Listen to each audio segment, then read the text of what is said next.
Miss Vivica Fox. Hey. I don't know if you knew that, unfortunately, Prince Marky D and the Fat Boys passed today. Oh, no, I did not. I've been working all day today. Yeah, like 2 hours ago. And it's just sad, man, because the man paid the way Yeah. for guys like me. Yes. He's a living legend, and I know I had you coming on, and we coming on here to have fun. We still gonna have fun, but I gotta let the people know. You know, the thing about this show, the big show, welcome to the show, Yeah. is that it's Thank you. daily, and with everything that's going on, it just moves every day. It's like a different Yes. thing. It's like it's live. We're live. No doubt. We're Like, live. So you know what I listen, mean? you So, know but me. I know how to go with the punches. If you I want to know. do a tribute to I'm him, just saying. Recently, Mary Wilson passed away, yes. right? And so I guess how you felt about Mary Wilson, how we feel, it's how I feel about Prince Marky D dying. You know, he's you know, we had these jams. I grew up in the Bronx, and then we'll go into me and you, but I just want to paint the picture. So we were kids in the Bronx. We'd be playing basketball, softball, whatever. And every night, so the cops won't catch him, they'll bring out this music, these sound systems, right? I believe they got that from Jamaica. They bring all these speakers, and it would move from different playground to playground. And the way you knew, they would put this music on real loud. And I don't know if it was just my hood, but it always started with fat boys, fat boys. And it would ricochet off the walls. We would drop our baseball equipment, our basketball. Everybody would just go over there like an exodus, like Jesus was coming to the music. And so I want to say rest in peace, Prince Marky D, his family. He's also Puerto Rican like me. So, you know, it's a special bond. But I want to thank you, Vivica Fox.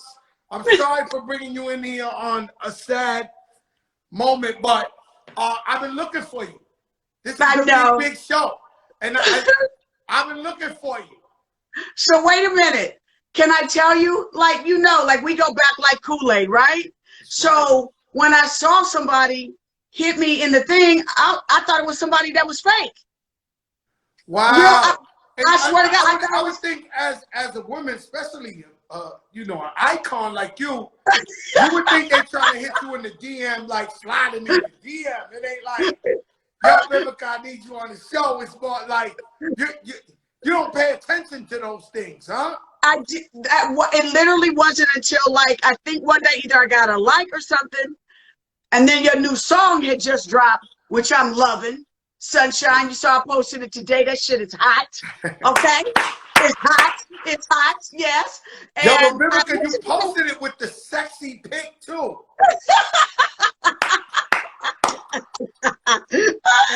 I did. Wait a minute. Let me see the picture. Pull up the picture. Because my girl is here, Kia, helping me out. She helped me pick the picture, real talk. So she's like, yo, this how Vivica coming on the show tonight? Like, those sexy vibes? Like, what's going on out here, man? Yeah, no, I am not in a white swimsuit looking like in Miami. But here we go, y'all. Look at that picture. Oh, yeah. Look at that right there. Okay. That's hot. That's hot. No, I love this picture of you, Joe. I love this picture of you. I love how thank you, baby. I love how your eyes and that whole feeling look. And then the video. We was on vacation in Turks and Caicos. And, and Khaled's personal videographer or photographer, Ivan Barrios, he got like a fascination with you hiding behind the palm tree leaves. So everywhere we go, he'll be like, yo, stand by the tree. Like, you know, like you hiding in the tree. Right there. And then when we came up with Sunshine, I said, yo, that might as well be the cover. And and so we did that because everybody been depressed. Everybody's been losing people. Everybody been losing their jobs. And it's a so tough time. I wanted to make music to uplift the people.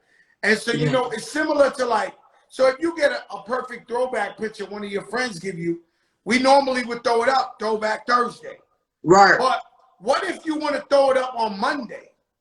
right? It don't rhyme. So no. So know, what about Memorable Monday? but my memorable Monday. So my thing is like, so when we put out the record, The Light, it feels like a spring, summer song. Yes. But I was like, no, we dropping that shit in the winter.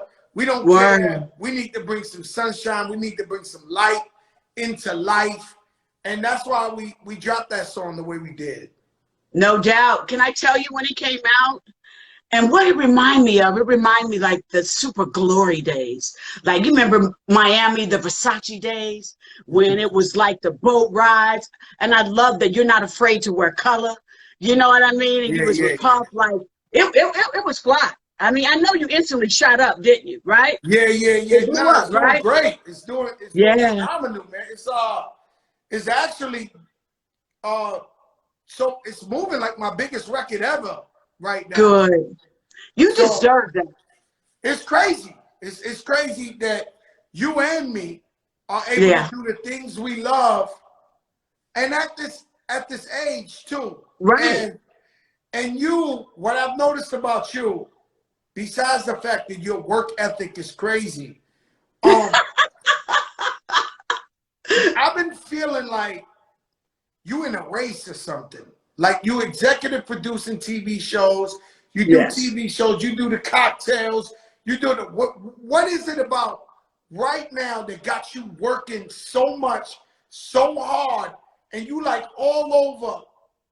Yeah. What is it? Is that conscious, or you just going like? What is it that you just been working nonstop recently? You know, I'm having an amazing resurgence in my career. You're right. I am. And I think it's because of my team more than anything else. And that, you know, like you said, I'm doing movies. I got a book out. I got a podcast. I got Cocktails with Queens. And most of the time in Hollywood, I am very proud to say I'm a woman in my 50s. And I just keep on trying to get better and better each year with it. Vivica, you're looking amazing. You're looking amazing. If you didn't think you was looking amazing, you wouldn't have set that white picture, that bathing suit outfit right now. But go ahead. Tell me about this work. Why are you working so much?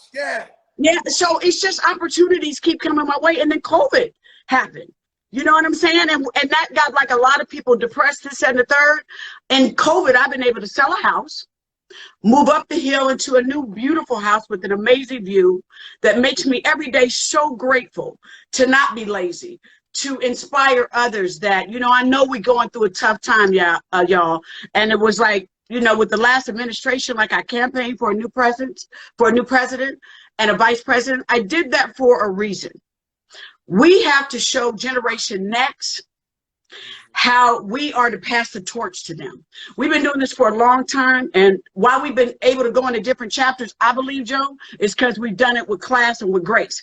Because it's a lot of sidebar stuff out there that can distract you and throw you off. But, you know, we've always kind of been like, you know, we do the work. Yeah, we do the work, and we won't allow that to the evil forces to stop us. We might entertain it and splash it one time and just keep it. No, we might just stop for a second and be like, boom, boom, boom, boom, boom, and then turn around and be like, all right, we focus. Right. We focus. And the thing about you, right, you've done so many movies, Independence Day, you know, I'm going to get into all that. But you've been more Black acting royalty. Right? Oh, no, I mean it though, right? But and then it's like, let's say Gabrielle Union, right? Gabrielle Union was Black acting royalty too, and then it seems like of late she crossed over and got some like a mainstream where a thing, and you, I always see you at all the Black festivals, all the things. Would you consciously not trying to cross over like that, or you just make movies, you know, that you like to do? Well, you know, the crossover happens at different times of people's career. I mean, I had the crossover like with Independence Day and all that comes out. And that's Kill Bill. what you're saying. You've done your thing. Yeah. But for the most part, I see you as cultural. Yes. Is that well? I got cultural purposely? movies. I got cultural movies. Set It Off, Booty Call. Two can play that game. Yo, but Booty Call, I might have saw 10 things. Thank God I don't get high. Like, yo, let me tell you something. If I was to get high and watch Booty Call, I'd probably die of that's Yeah. Let's go But there. you know, Booty Call. Like, okay. what was it like doing Booty Call when he wrapped himself up in the plastic and Yes. you know when you were shooting this movie, like this was gonna be like a classic? Yes. Can I tell you 3 of them that I knew were going to be classic? First of all was Booty Call, making it with Jamie Foxx, Tommy Davidson. Let me tell you, we will be doing the takes and we would have to bite on a towel because Jamie and Tommy, they went all out. Like they wasn't afraid to make a fool of themselves whatsoever. Oh my and God. I thought I knew comedy, but you got to realize Tommy and Jamie are from the world of Living Color. So, you know, they when they come with it, it's like being in a boxing match with a heavyweight champ. You got to be able to go back with them. So, you know, but they were very good with helping us with lines. Like one time I called, Tommy gave me the line when I said the Chinese guy said to me, "You are a horse mouth bitch motherfucker."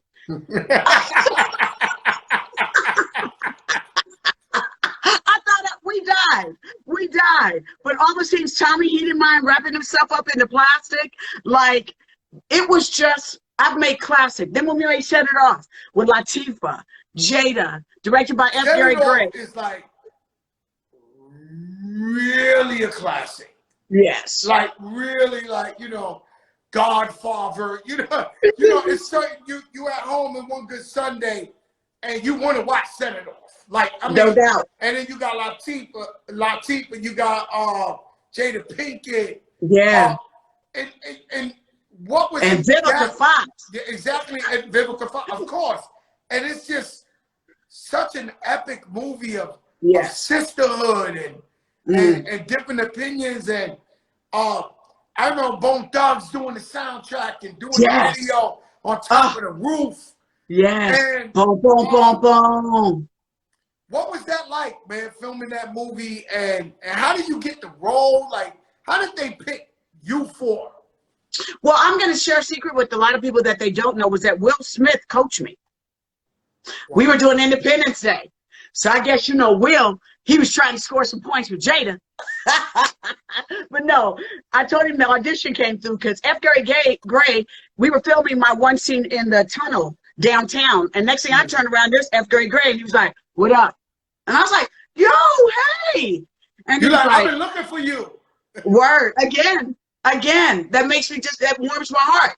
So he said, "I want to holler at you about this next one we're gonna do with Jada, because that's what it's like. It's a group of people." We call this on this show. We call this a joker moment, when you say something you ain't never say before, and you just telling me that Will coached you and y'all worked together so that when you went for the part, you had your thing down pat. No doubt, because they made me audition for TT and Frankie. Because at the time, Rosie Perez had the part of Frankie. Wow. Right. Another joker moment. We didn't know that. Yes. So then they told me, so he said, "Listen, I really want you to be Frankie." He said, "But do me a favor, come in. Do you mind preparing both parts?" So I'm on set, and I think I might have had the paper in my thing. Will was like, "What's up?" And I'm like, about to audition for Set It Off. He was like, "Yo, let me help you. Like, let's do it." Will, the man, you know what I mean? So we in there, we're auditioning or practicing the lines.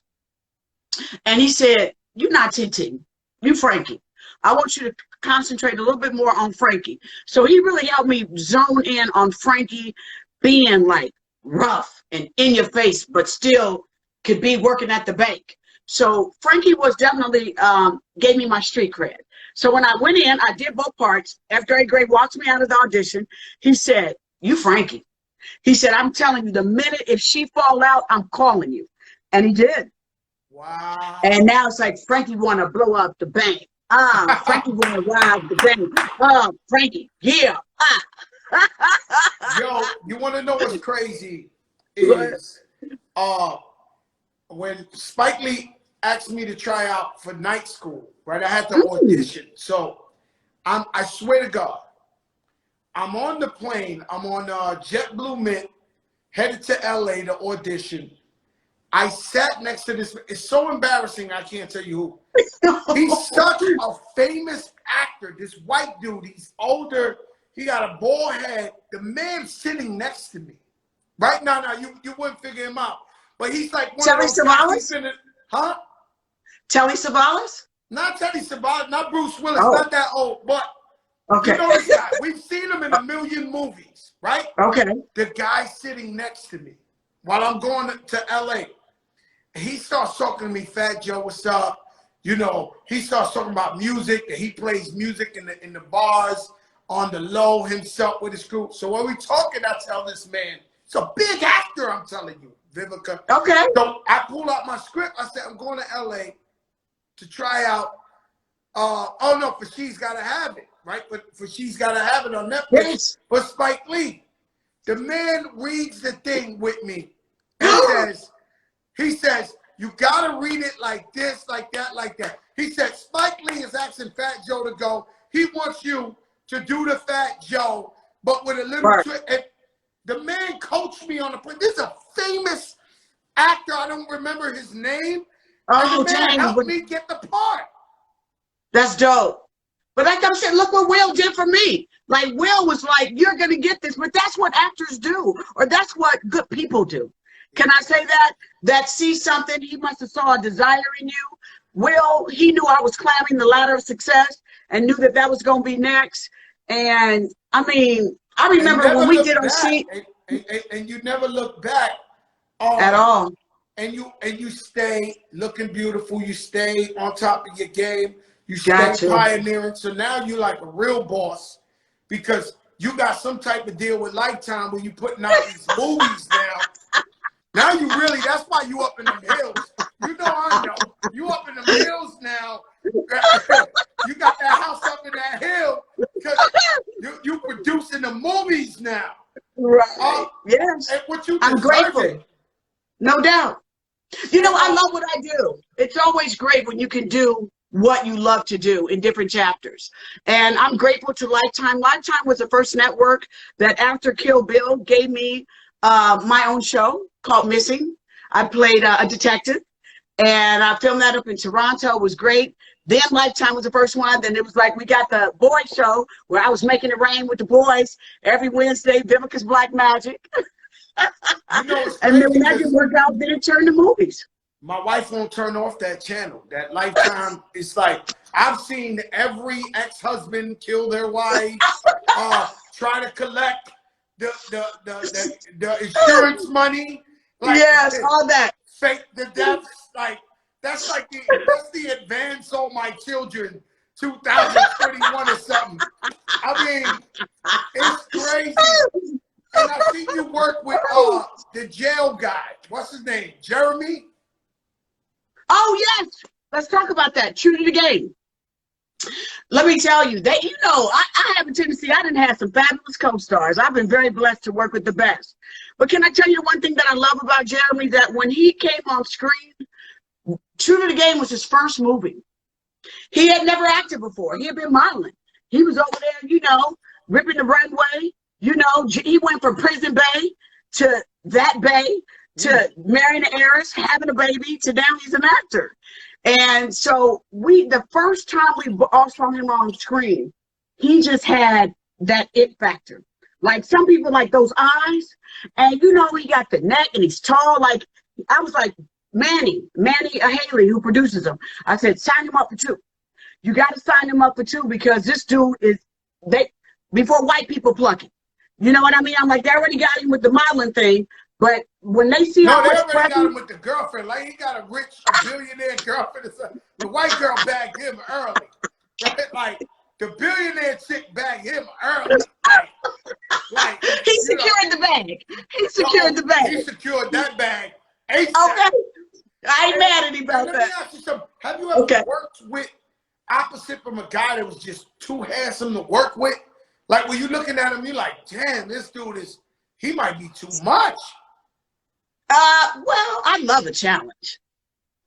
You know, You I love want you it. to be fine standing next to me because that means I got to get my shit together and drink some water that week and work out and make sure my stuff is set right. No, I'm serious. I love a challenge and I love working with beautiful people. So I'm going to tell you some of the finest actors I've ever worked with. Morris Chestnut. Let me tell you something about Morris. Morris Chestnut is the chocolate excellence. That's all I got to say. And to all the girls kissing him was a true dream. They had to get cut several times. And But we went to the game. they said you loved that kiss from that Morris Chestnut. You made him a legend. Y'all listen, you made him a legend in the kissing game, Vivica. You made him a legend. Well, he was good, but I always made a rule that I would tell you, but I never mess with my co-stars. That's always a rule because you know why? It can literally ruin a movie set. Like, you know, I have a friend. She's a super duper star, right? I can't say too much, right? But I mean, a big boy, like a big one. And she acts, and she told me she did like a fake sex scene with a dude, and she said the dude's thing was all hard and rubbing on her, and she was like, yo, she felt like it was a violation, and she stopped the dude and was like, yo, my man, why you rubbing your thing up on me? And I mean, is that a normal thing that happens in sex scenes? You killing me. I'm telling you the truth. Well, but see, look, that's why you gotta have boundaries. Do you know what I mean? Like you gotta have boundaries. I'm gonna tell all other young actors, like it's your job. You're supposed to get this thing hard. You are. However, just put a pillow right between y'all regions. Put the pillow between the theory. Right.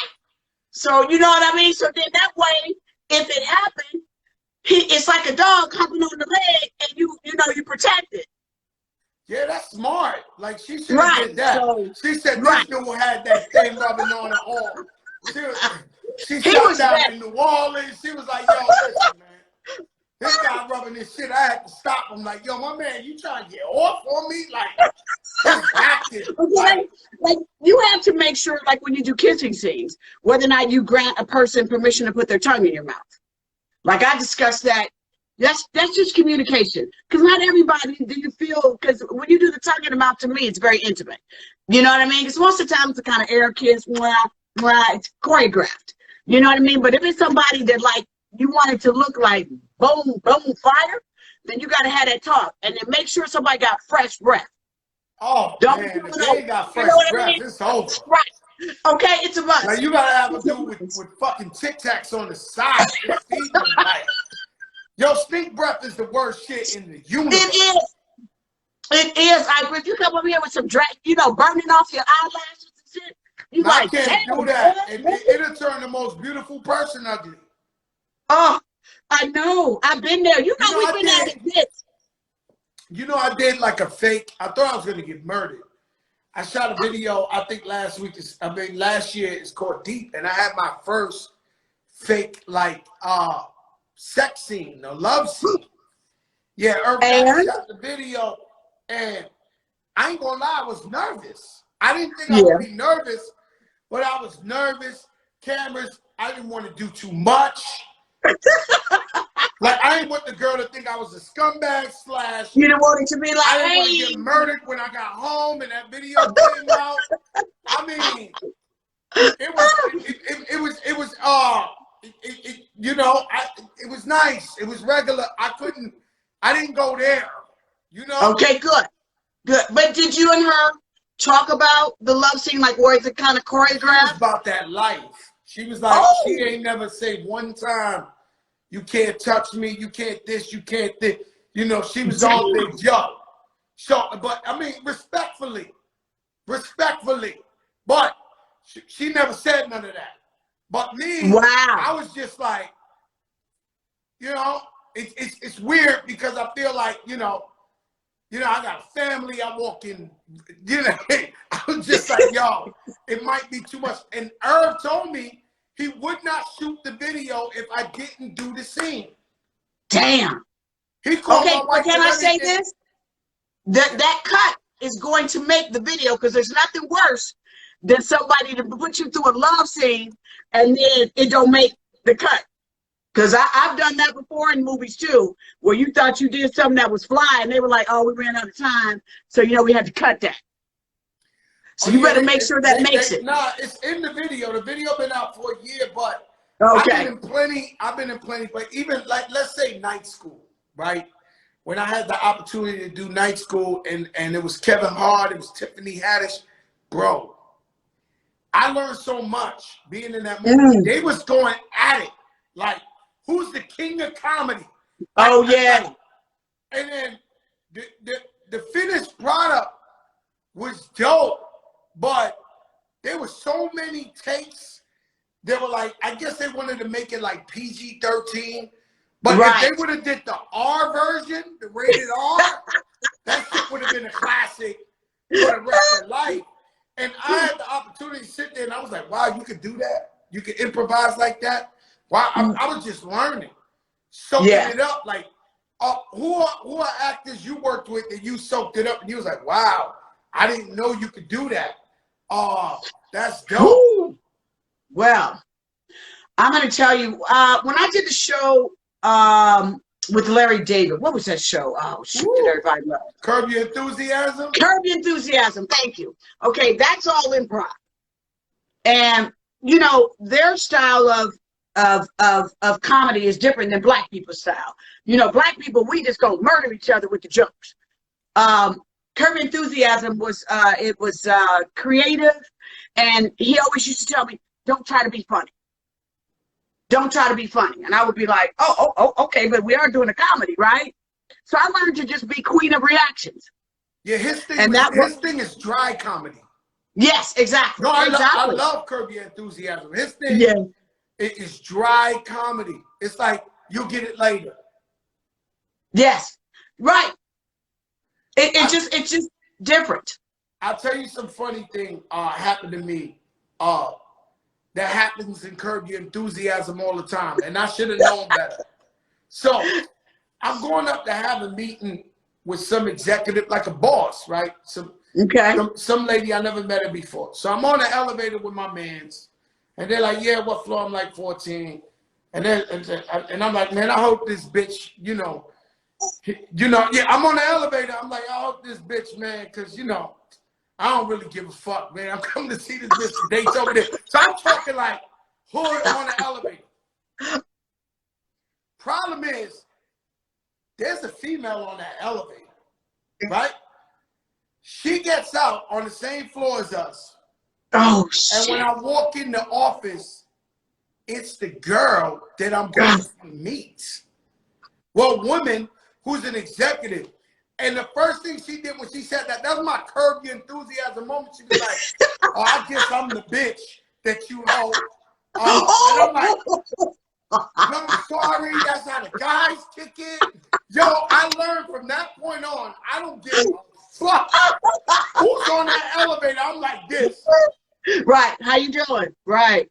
And that happened a lot with Larry David. That happened a lot to Larry David. In Curb Your Enthusiasm. And and so what do you want to do, Vivica? Because I see you chasing this dream. I see you chasing this legacy. What do you want it to where to end up? You found a way to maintain being beauty all these years. You found a way to be relevant. What do you want to do? What do you want it to end up when we look back at Vivica Fox 10 years from now? And what are you trying to do? For me, I just want to leave work that you guys can be proud of. That whenever you know that it is a Vivica Fox production, that it will be classy. That you'll be like, "This is my girl. I know it's going to be good. I know the actors are going to look good. I know the portrayals of the characters are going to be good," because I care about what I do. I do my best not to put out junk. And I just want to have a legacy that, y'all know, like Cicely Tyson said before she passed away, that y'all know I did my best. So I'm about to head to DC at the end of the month for a new chapter. I'm about to become a director. Are you going to direct now? Yes. Tell us about that. What's this movie about? Wow, it's going to be on BT. I can't give you too many details because I don't want to kill them. But yeah, it will be my directorial debut. I'd love to come back once it comes out, because every year BET gives 4 women a chance to do directorial debuts, and it's part of their Hurt campaign, where they deal with things that affect the women, especially the African American community, things that we don't like to talk about: domestic violence, breast cancer awareness, mental illness, homelessness. You know, that we just have to learn that we too go through stories, that, you know, we have been the backbone of our families for a long time, and it's okay to talk. It's okay to say I need help. It's okay to say that right now I'm not good. And so I'm glad that a person, especially, I'm gonna tell you, Joe, something about my career, that what I'm happy that right now is that I'm finally happy in my 50s in the skin I'm in. I used to always think that I had to be fucking perfect. I did. And so I was Very afraid to tell important. I y'all. feel the same way. Word. No, Yeah, I I was feel the afraid to same tell. way. I feel like Yeah. y'all ain't got to be young. You know what I tell them? I tell them this, right? And let me talk about what I was gonna say first. One thing I've studied in women is that women are the backbone of the family. Whether they have a 9 to 5 or they're housewives or they're raising kids, they always put their family before them. Yes. And before their needs and before their thoughts and what they need, it's always them. It's always the family. If I caught COVID, God forbid, my wife would worry about making sure that I'm safe. Yes. They wouldn't even worry about her catching COVID. You know, and it's something that, you know, I've noticed that women need to just think about themselves sometimes too, because they just put everybody before themselves. Yes. And well, it's our nature. Huh? It's our nature. No, it is. And Yeah. so I tell them like this, Vivica, for people like me and you, right? They say, Joe, you putting out this music and you know, with everything, right? I think little less when you can help me with it, because it's obviously something, because you maintain how beautiful you are. You make sure you don't get out of weight. You make sure you straight. Yeah. So I'm sure there's a form of ageism in television and movie. Yes. And in music, it's super ageism. So it's like, no, I'm telling you, it's hip hop. It's for the young. If you're an OG, an icon, time to go hit the old school at noon tour. We're not trying to hear you on prime time. No. I'm telling you the truth, Vivica. So, I know you are. So when and they usually ask everybody me, would go to Vegas, right? Everybody would like go to Vegas or something. Right. So I turn up, which I don't mind getting that check in Vegas. But hold up. Oh, tell So me about it. No, I don't mind that. Celine At all. Dion, J-Lo check. Yes. Janet Jackson check. I don't mind that. Well, it's changed. I'm here. You know, I know that's right. With host Vivica Fox. So I go like this. Vivica, I go like this. I said, I tell them, they ask me, yo, Joe, I said, listen, man, I'm the Big Mac. And they said, well, what do you mean? I said, I'm the Big Mac. I said, if you want comfort food, you go to McDonald's and you go get yourself a Big Mac with extra sauce, and it always tastes the same. And when you get the Big Mac, you don't ask if it was born in the 70s, 80s, or 90s. You go get the Big Mac. And so I said, when it comes to me, when I make music, the young kids, the older, who cares? When they hear my voice on the radio, they say, we've been hearing this voice for 20 years. This is Big Mac. Yeah. The Big Mac. A classic. And so I try to tell them, don't try to put a time on greatness. Yes. Don't try to bottle up greatness to say you had your run. Who is to determine I've had my run?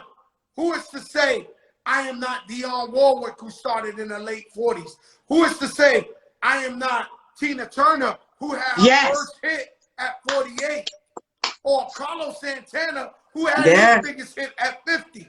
I'm like, yo, don't try to stop greatness. Even though, I'm not gonna lie, the record is really blowing up. But I'm I'm, I'm trying to lay the groundwork for the little Uzi Verts, the little Yachties, all the guys coming after me, so that when they become 40 years old, they can say, and when they try to stop them, they be like, yo, Fat Joe put out that Sunshine 221, and it was popping.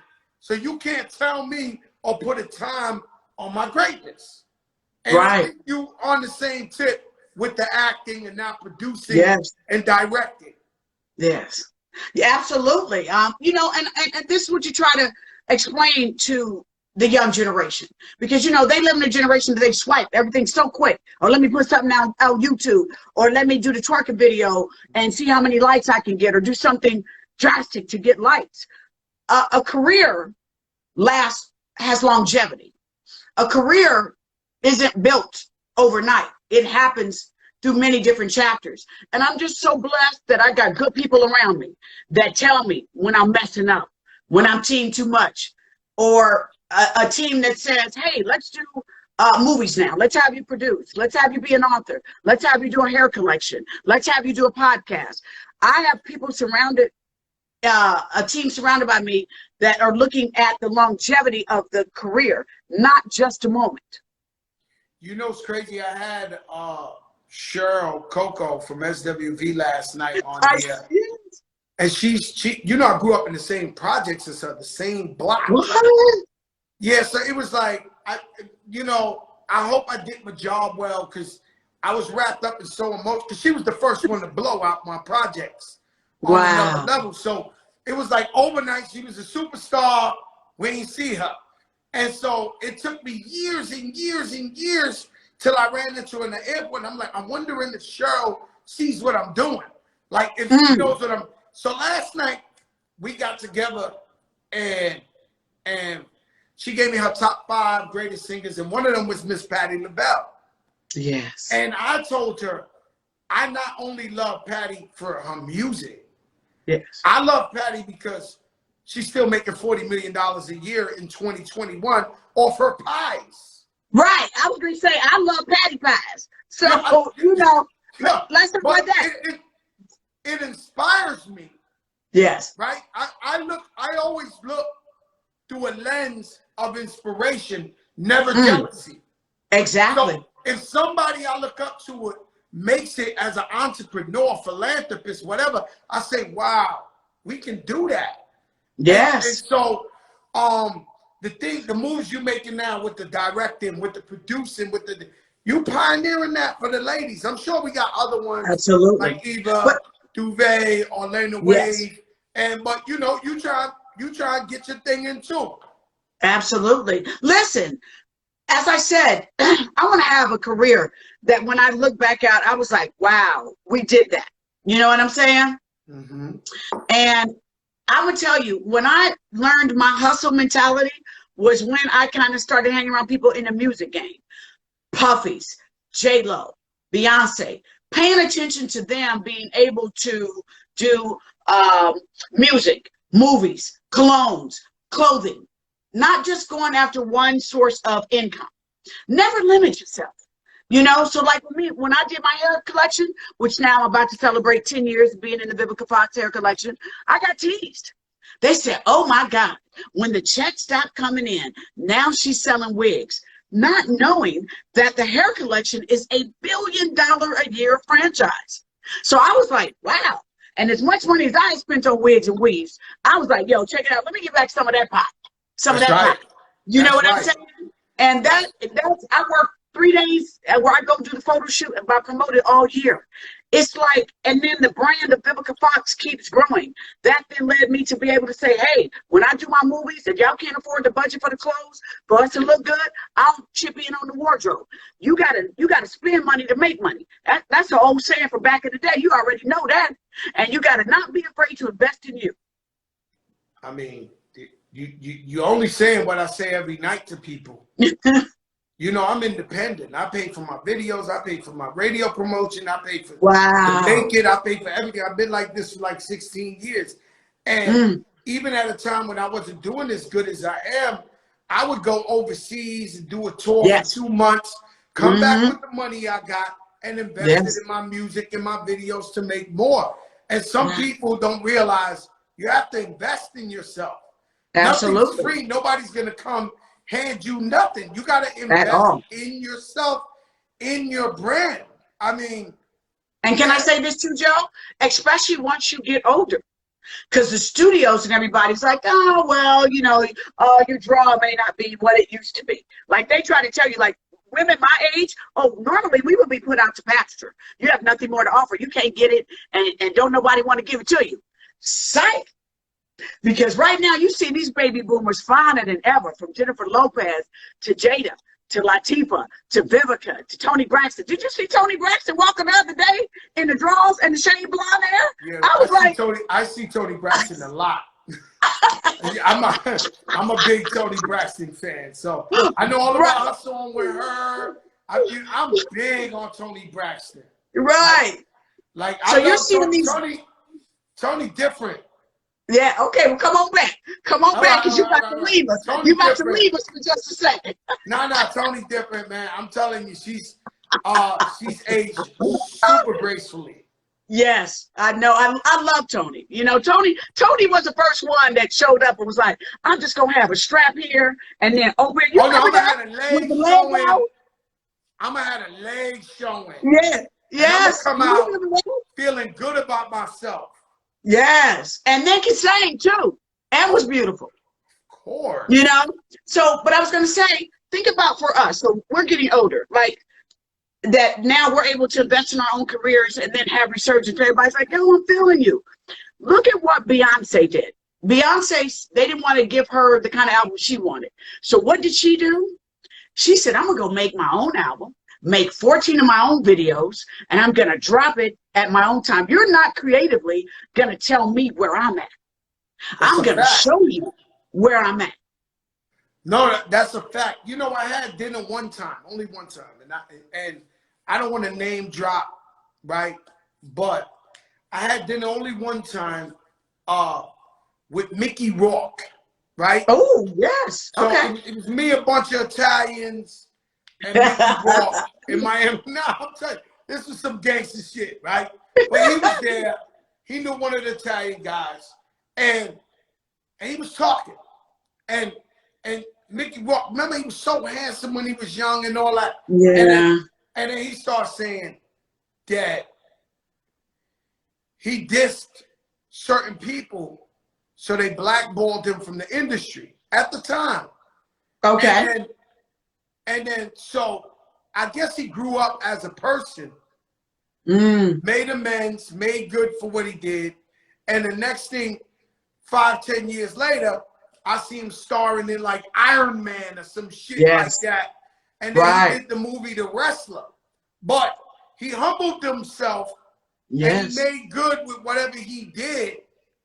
And so a lot of times you gotta, you know what I'm saying? You gotta relationships out. Yes. And I remember having a dinner with him, and I'm talking about some real guys. And he was saying, I'm gonna tell you, he said he disliked the LGBT community. He said he straight up said it, right? And he said he was wrong in front of like 10 macho guys at a table. He was like, I was wrong. I should have never did that. And you know, they ain't liking that, and that's why my career went down for me. Oh, they can kill you. Oh my God, trust me. I went on the show when I had Vivica's Black Magic. And they asked me what type of show was, and I just wanted to say the show is called The Ultimate Ladies Night Out. And somebody was like, oh, so it's not this, that, and the third? But Joe, let me tell you something. That day, that community blew up my phone. I remember I was headed to the spa to go get a massage because I had been working so much. I stopped, parked in the parking lot at the spa, and I answered every single one of them. I was like, that was not my intention. I apologize. Because, you know, you have to own up to, you know, we all make mistakes. Everybody make a mistake. You understand what I'm saying? But a person that's a quality person will say, my bad, that's not what I meant. Especially in this industry, you've been having stylists and hairstylists. And you've been dealing with people for years and they love you. And if they take it the wrong, if it's 2021, they'll clickbait you like a motherfucker real quick. Like Okay. Vivica said. Right. And then the people, and it's that one clip. the people you know that are your family members and are your friends, it's unfair to them. You know, because they'll be like, damn, man, this is my, why would he say that? Or why would he say that? And so it's very important to be careful of everybody else's feelings. That's yes, you know, and just, you know what? I mean, we live in a very hypersensitive time right now where, like you said, everybody's trying to get that clickbait. So, you know, I think it's unfortunate, especially for us as celebrities, that sometimes somebody will get you on a show and they're trying to click you into that. And I'm going to tell you something. It made me for years be very guarded. I used to not like to do radio. I used to not like to do interviews because I was like, y'all forgetting I can act. Y'all so concerned about my damn social life that y'all forget my talent. Y'all forget how y'all got to know me because y'all caught up in that. So for the longest time, that's why when I went and did theater, I had to reestablish myself as an actor. I took it, you know, that they was more concerned about my social life than my craft. So I said, you know what I'm going to do? I'm going to go and reinvent myself. So I went and I did the theater, and I did some plays where my character's face got cracked. I was ugly on stage, had a wig on backwards, no makeup. And everybody's like, oh, my God, I forgot how good of an actress she was. So then I slowly got to rebuild the brand. I always had my hairline that never went away. But then I was able to start getting movie roles again, start getting television shows again. Then came Empire. Now, you know, then came my talk show. Then came this. Now came that. Now everybody's like, damn, you everywhere now. But I had to have the courage to look at myself in the mirror and say, Vivica, what are you doing that people are looking at you sideways? What did you contribute to that? So let's get back. Let's do the work. And you're going to have to reestablish the brand. And that's why I'm here now. It was a hell of a journey. I ain't gonna lie. There were some days that I was clapping back and being team too much. And now it's like, okay, she's good. Now I've been places, Vivica, right? I went,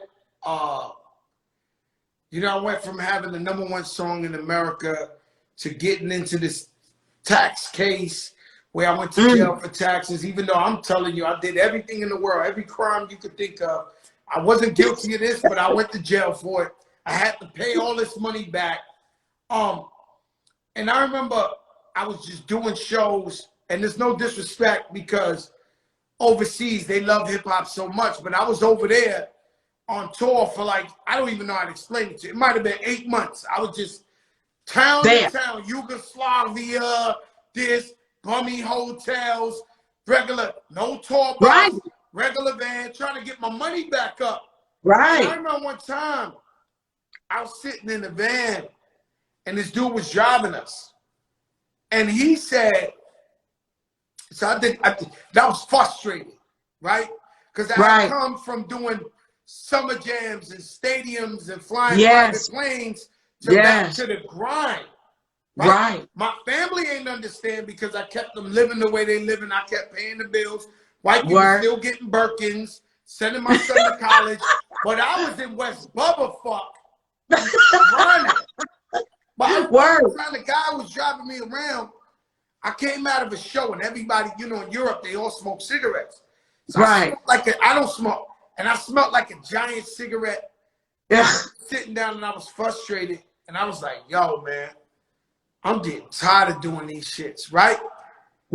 Guy in the van who was driving me around was like, yo, you better get used to it, man. This your career. Man, I remember I looked at this dude, man, right? I looked at this dude, I was like, this my career. I remember the shit was ricocheting off my head. I was like, this my career. I was like, oh, this motherfucker think I ain't got another all the way up in me. This motherfucker think I know that's right. He think I ain't coming back like I'm coming back. So I listened to him. I was like, all right, my brother. I said, do me a favor. I told my man Sia, who I did all the tours with. I said, you'll see him. Make sure this guy don't work with me no more, man. Get him out of here. I know that's right. He don't believe in me. Get him out of here. Get me somebody else. The next day I had somebody else. But that always stood in my head. Yeah. That somebody would say that to you and they count you out. Yes. And the point is, you got to believe in yourself and never count yourself out. Period. That's it. Yes, yes, I'm telling you. And can I tell you, that takes it back to the beginning of our conversation when you said for women, that women have a tendency sometimes that they take care of everybody else, that they forget to take care of themselves. I went through that too. That was another that I said, I gotta have seasons of shed. All of you negative motherfuckers, y'all gotta go. All of y'all taking y'all off of my nipples right now. Because y'all dragging my nipples down and I'm not doing it no more. So I'm for real. So when you see me now looking the way I do, it was because I said, like I said, I looked in the mirror, me. How you looking? How you living? You looking sad. You depressed. You frowning. Come on, snap out of it. That ain't you, B. But I had to do that. And so those doubters, those people, because misery loves company. Like that dude who tried to tell you your career, this is where you at in this shitty hole right now. This is you. You was like, wow, no. But it stuck. Some people would have took that and stayed there. So, you know, it takes a strong person to believe in themselves. And so that's why we're here now to pass on the generation next. Like, look, you might be having people throwing money at you. You're doing stadiums. You're doing, especially COVID, crippled everybody. What you going to do this next? What you got next? Because there's going to come a time that you're going to get older. Somebody else is going to be new. Somebody else going to be smarter, prettier, whatever, handsomer, better body. It just happens. But what you got next? And I'm never a hater. I'm a congratulator. So if somebody come new, I don't try to beef with nobody. You know what I try to do? I try to make money with you. Yeah. I embrace them. I embrace them. And people wonder why the young rappers and the OGs really don't have a better relationship. Is because we got to learn to embrace the youth. We got to learn to salute them and be happy that they're not out sticking up our mothers at the gas station. Woo! You know, and so when I like you said, I congratulate them. Yes. I don't disrespect them. Yo, I love you. It might be a different style of music. You see, this is something y'all all gonna learn from right now, right? So now, if I take the hottest young rapper right now, and he could be making music, say we don't even like it, but whatever, and I turn the volume down, and I look at him, his energy is just like mine when I first came in the game. Wow. He has a story to tell. He want to get his mother out the projects. He wants to be successful. So energy is energy. Agreed. No matter what. So if you look at it, I see the same thing I saw in my eyes when I dropped my first video. Not listening to the music.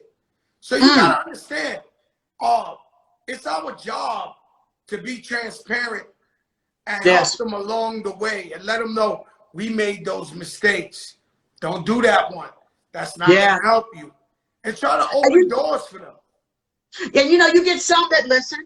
You do. And you're going to get some that don't. But the one thing, like, you know, everybody, I see in the comment section right now that everybody's commending you for talking to Lil Uzi. You know, that's my guy. That's my guy. Yeah, you know, the little dude that put what was at 24 million. I look at it different though, Vivica. We come from kings and queens from Egypt. They didn't have diamonds on their shit. And yo, I look at it different. And let me tell you something. It takes one crazy motherfucker to know another crazy one. So when he out there, he like, yeah, you know my 24. I said, I understand it. He said, that's because you crazy, Joe, because I'm crazy. So you're crazy too. I said, yo, we live once. Right. Nobody, listen to me, Vivica, nobody has been able to take the U-Haul truck with them when they pass on. That's right. And so whatever makes you happy, as long as it's legal, as long as you're not hurting nobody, yes. What the fuck I care? He could throw a $34 million diamond. I'm like, oh, wait a minute. Right. What is it real though? That's all I want to know. It's real. Okay, now question number 2. Does this brother who's now advertised that he's got 24 million implanted in his head, right? Have security. Oh, you need extra security. Yeah. That's okay. I mean, let's just keep that real. Let's just keep that real. Yeah, you gotta watch how much you advertise what you got. Oh, that's a fact. Okay. No. That's a fact. Let me leave you with this, right? Okay. I wanted to ask you about something that got nothing to do with nothing. Oh. Right? But it's it's got nothing to, but it's very important, right? So something bothered me, right? I live in Miami. I've been watching the news for like a week. This young lady, she's 21, she's missing, she's autistic, and she loves bird watching, and they looking for her. The cops, everybody, the family's on the news all day. It touched me in a different way, right? Watching this. And I hope she's safe. I hope they find her. But I say to myself, does all women have a fear of being abducted? Ooh. And I'll ask you that because you're a real one. You know, does all women feel like you're walking down the street by yourself, certain time, somebody might come and snatch you? Have you ever felt like that? I'm always one. I've always got my head on a swivel, or whatever that is, a swivel. Yeah, I'm always watching my surroundings. Just because I left home when I was 17 years old in search of a dream that I've been able to live out beyond my wildest expectations. I've traveled all over the world. So my mama always told me, watch where you at, watch who's around you, watch what you're doing. And that's something that we've got to teach these young ladies, you know, out here, that sex trafficking, abduction, people getting kidnapped and getting put into, you know, unhealthy situations, or, you know, like the one girl was, you know, down in the basement, the guy had her and made kids with her. What about the 3 girls that got abducted in Cleveland? Like, it's very real. So I'm glad that you brought that up, because it's why I'm involved in politics. And that would surprise a lot of people about me. I care about my community and Generation Next, and especially female experiences. Be careful. Watch what you're doing. Watch who you're messing with. Watch where you're around.